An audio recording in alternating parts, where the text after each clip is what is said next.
Good morning student, good morning. Myself Kailash Chautiya, मेरा नाम कैलाश चौटिया है।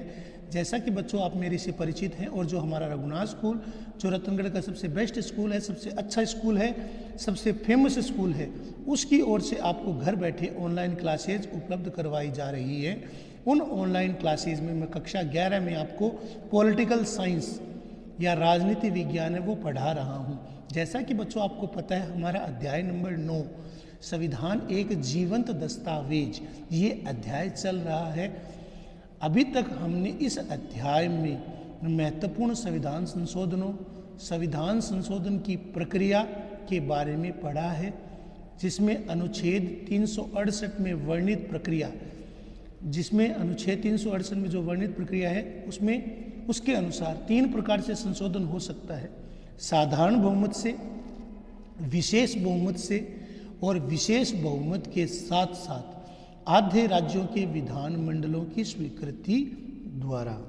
तो संविधान के अनुच्छेद 368 के अनुसार हमारे संविधान में 3 प्रकार से संशोधन किए जा सकते हैं: साधारण बहुमत से, विशेष बहुमत से और विशेष बहुमत के साथ साथ बच्चों आधे राज्यों के विधान मंडलों की स्वीकृति के द्वारा। और इस संबंध में कल हमने 38वें, 39वें और 42वें संविधान संशोधन जो विशेष रूप से विवादास्पद रहे थे उनके बारे में पढ़ा था। इनको एक बार हम पुनः पढ़ेंगे और उसके बाद में हम आगे बढ़ेंगे। जैसा कि बच्चों आपको पता है, जून 1975 में स्वर्गीय प्रधानमंत्री श्रीमती इंदिरा गांधी ने देश में आपातकाल की घोषणा कर दी थी और 38वां, 39वां और 42वां संविधान संशोधन है वो इसी आपातकाल की अवधि के दौरान निकले थे, संसद के द्वारा इन्हें पारित किया गया था। इन तीनों 38वें, 39वें और 42वें संविधान संशोधन का जो महत्वपूर्ण उद्देश्य था, इन संशोधनों का लक्ष्य जो संविधान के कई महत्वपूर्ण हिस्से थे, जो बुनियादी हिस्से थे, उनमें परिवर्तन करना था। पिछले 3 दशकों में संविधान की बुनियादी संरचना को लेकर देश में सभी संस्थाओं में सहमति पैदा हुई है। वास्तव में संविधान का 42वां संशोधन एक बड़ा संशोधन है। जो हमारा संविधान का जो 42वां संशोधन है एक बहुत बड़ा संशोधन है, जिसे आपातकाल के दौरान इंदिरा गांधी सरकार ने संशोधित किया था। इस संविधान संशोधन यानी 42वें संविधान संशोधन ने हमारे संविधान को गहरे रूप से और व्यापक रूप से प्रभावित किया। एक प्रकार से यह सर्वोच्च न्यायालय द्वारा जो केशवानंद मामले में जो निर्णय दिया गया था, तो 42वां जो संविधान संशोधन है, 42वें संविधान संशोधन ने 42वें संशोधन ने हमारे संविधान या भारतीय संविधान को गहरे रूप में प्रभावित किया। तो जैसा मैंने आपको बताया, 42वें संविधान संशोधन ने भारतीय संविधान को या 42वें संशोधन ने भारतीय संविधान को गहरे रूप से प्रभावित किया। अनुच्छेद 368 में वर्णित जो प्रक्रिया उनके बारे में मैंने आपको बताया है कि हमारे संविधान में 3 प्रकार से संशोधन हो सकते हैं: साधारण बहुमत से, विशेष बहुमत से और विशेष बहुमत के साथ साथ आधे राज्यों के विधानमंडल की स्वीकृति के द्वारा। तो 38वां, 39वां और 42वां या 42वें जो संशोधन, ये तीनों संशोधन हुए थे, ये तीनों संशोधन आपातकाल की पृष्ठभूमि से निकले थे और जिसने हमारे संविधान को प्रभावित किया। तो इन संशोधनों ने, विशेषकर 42वें संविधान संशोधन ने हमारे संविधान को गहरे रूप से प्रभावित किया। और एक तरीके से यदि देखा जाए तो सर्वोच्च न्यायालय ने जो केशवानंद भारती वाला जो निर्णय हुआ था, उस निर्णय को एक तरीके से चुनौती दी गई थी। यहाँ तक कि इसके तहत जो लोकसभा था उसकी जो कार्यकाल है उसको 5 वर्ष से बढ़ाकर 6 वर्ष कर दिया गया। हमने मूल कर्तव्यों के बारे में जरूर पढ़ा है ना मूल कर्तव्य। तो 42वें संविधान संशोधन के द्वारा मूल कर्तव्य भी जोड़ दिए गए थे, उन्हें संविधान में इसी संशोधन द्वारा जोड़ा गया था। तो 42वें संविधान संशोधन के द्वारा जो कार्यपालिका है उसकी अवधि को 5 वर्ष से बढ़ाकर 6 वर्ष, घटाकर नहीं बढ़ाकर, तो 5 वर्ष से बढ़ाकर 6 वर्ष कर दिया गया था। और नागरिकों के लिए मौलिक कर्तव्यों को जोड़ा गया था, उन्हें संविधान में इसी संशोधन के द्वारा जोड़ा गया था। संविधान का 42वां संशोधन न्यायपालिका, जो न्यायपालिका की, सर्वोच्च न्यायपालिका की जो न्यायिक पुनरावलोकन की शक्ति है, उस शक्ति पर भी ये अंकुश लगाता है। यह कहा जाता है कि इस संशोधन के द्वारा संविधान के एक बड़े हिस्से, एक मौलिक हिस्से को एक नए सिरे से लिखा गया। क्या आप जानते हैं इन संशोधनों के द्वारा संविधान की प्रस्तावना 7वीं अनुसूची तथा 53 अनुच्छेदों में परिवर्तन किया गया। जब यह संशोधन संसद में पास किया गया था, 42वां संविधान संशोधन, इसी पृष्ठभूमि में 7वीं अनुसूची तथा 53 अनुच्छेदों में परिवर्तन किया गया। और जब ये इसी पृष्ठभूमि में जब ये संशोधन संसद के द्वारा पारित किए गए थे, तो जो विरोध में जो अधिकांश नेता थे, क्योंकि उस समय देश में आपातकाल लागू हुआ था और इंदिरा गांधी जी ने अपने समस्त विरोधियों को जेल में डाल दिया था, तो अधिकांश विरोधी दल के जो नेता थे, जो प्रमुख नेता थे या प्रमुख सांसद थे, वो जेल में थे। तो इसी पृष्ठभूमि में 1977 में आपातकाल के बाद जब दोबारा चुनाव की घोषणा की गई, तो कांग्रेस सहित इंदिरा गांधी पूरी तरह ये चुनाव हार गई और कांग्रेस की हार हुई। नई सरकार जनता पार्टी के नेतृत्व में बनी और इस नई सरकार ने जो ये विरोधाभासी संविधान संशोधन किए गए थे, इन पर पुनः विचार करना जरूरी समझा और 38वें, 39वें और 42वें, 38वें, 39वें और 42वें संशोधनों को के माध्यम से जो परिवर्तन किए गए थे, उन्हें 43वें और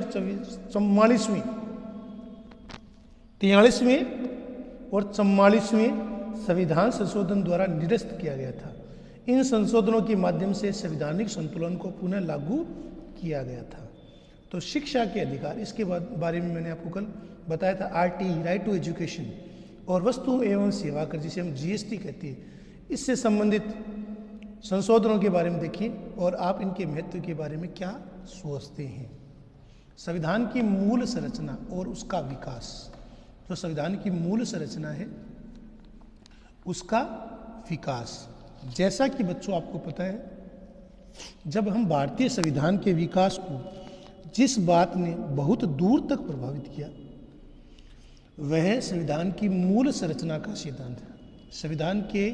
भारतीय संविधान के विकास की बात को जिस बात ने बहुत दूर तक प्रभावित किया, वो कौन सी बात थी? संविधान की मूल संरचना का सिद्धांत, basic structure of the constitution. आप इस बात पहले से जानते हैं कि इस सिद्धांत को न्यायपालिका ने केशवानंद भारती के प्रसिद्ध मामले में प्रतिपादित किया था। इस निर्णय ने संविधान के विकास में निम्नलिखित सहयोग दिया। तो इस निर्णय ने संविधान के विकास में निम्नलिखित सहयोग दिया था। इस सिद्धांत को न्यायपालिका ने केशवानंद भारती के प्रसिद्ध मामले में प्रतिपादित किया। इस निर्णय ने संविधान के विकास में निम्नलिखित सहयोग दिया। तो जैसा मैंने आपको बताया बेटा, भारतीय संविधान के विकास को जिस बात ने सबसे अधिक दूर तक प्रभावित किया था, वह संविधान की मूल संरचना का सिद्धांत। आप इस बात को पहले से जानते कि इस सिद्धांत को न्यायपालिका ने केशवानंद भारती के मामले में प्रतिपादित किया था। इस निर्णय के द्वारा संविधान के विकास में निम्नलिखित सहयोग दिया। केशवानंद भारती के जो प्रसिद्ध मुकदमा था, इस निर्णय के द्वारा संसद की संविधान में संशोधन करने की शक्तियों की सीमाएं निर्धारित की गई थी। तो इस निर्णय द्वारा संसद द्वारा संविधान में संशोधन करने की शक्तियों की सीमाएं निर्धारित की गई इस संविधानिक संशोधन या इस निर्णय के द्वारा। संविधान संशोधन नहीं, जो ये निर्णय हुआ था केशवानंद भारती के द्वारा, केशवानंद भारती मुकदमे में, इस निर्णय के द्वारा न्यायपालिका ने संसद द्वारा संविधान में संशोधन करने की शक्तियों को निर्धारित किए गए, उसकी सीमाएं निर्धारित की गई।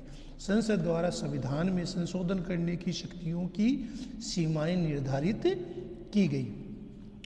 इस निर्णय द्वारा संसद की संविधान में संशोधन करने की शक्तियों की सीमाएं निर्धारित की गई। यह संविधान के किसी या कि सभी भागों के संपूर्ण संशोधनों की अनुमति देता है। यह संविधान के किसी या सभी भागों के संपूर्ण संशोधन की अनुमति देता है। यह संविधान के किसी या सभी भागों के संपूर्ण संशोधन की अनुमति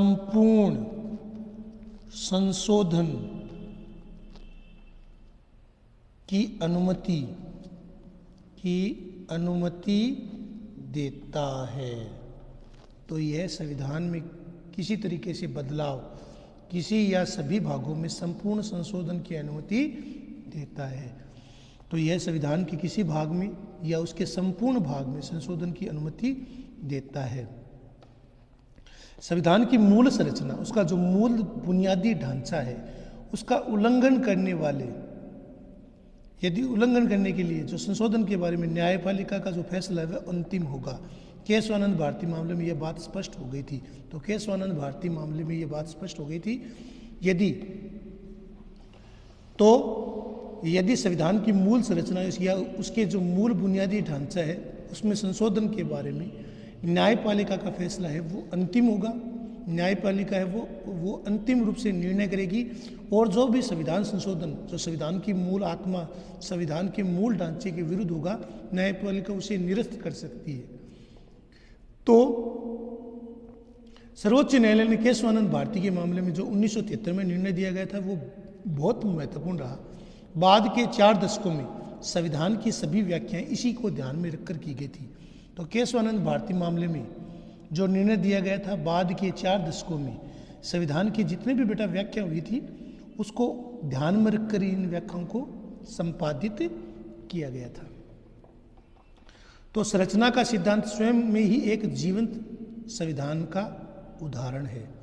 जो हमारा संरचना का सिद्धांत है स्वयं में ही एक जीवंत संविधान का उदाहरण है। संविधान की इस अवधारणा का कोई उल्लेख नहीं मिलता, संविधान की इस अवधारणा का कोई उल्लेख नहीं है। यह एक ऐसा विचार है जो न्यायिक व्याख्याओं से जन्मा है, पिछले 3 दशकों के दौरान बुनियादी संरचना के सिद्धांत की व्यापक स्वीकृति मिली है। संरचना का सिद्धांत स्वयं में एक जीवन दस्तावेज का उदाहरण है। संविधान में इस अवधारणा का कोई उल्लेख नहीं मिलता। यह एक ऐसा विचार है जो न्यायिक व्याख्याओं से जन्मा है, जो न्याय की व्याख्या को बताता है। विगत 3 दशकों में, यानी पिछले 3 दशकों में या पिछले 30 सालों के दौरान बुनियादी संरचना के सिद्धांत को व्यापक सहमति मिली है। इस तरह देखा जाए तो न्यायपालिका और उसकी व्याख्या के चलते, न्यायपालिका और उसकी व्याख्याओं के चलते भी संविधान में संशोधन किए गए हैं। तो न्यायपालिका और उसकी व्याख्याओं को चलते संविधान में संशोधन हुए हैं। यदि देखा जाए तो न्यायपालिका के द्वारा और उसकी न्यायपालिका द्वारा अमुक कानून की व्याख्या को लेकर, तो न्यायपालिका ने केशवानंद भारती मामले में यह निर्णय देते हुए कहा कि संसद द्वारा जो संविधान का संशोधन किया गया उसमें उसे जांचने के लिए सर्वोच्च न्यायालय का जो निर्णय हुआ वो अंतिम है। तो यदि एक प्रकार से देखा जाए तो न्यायपालिका और उसकी व्याख्याओं के चलते भी संविधान में संशोधन हुए हैं। तो सभी संविधान, जैसा आपको बताया गया है, सभी संविधान है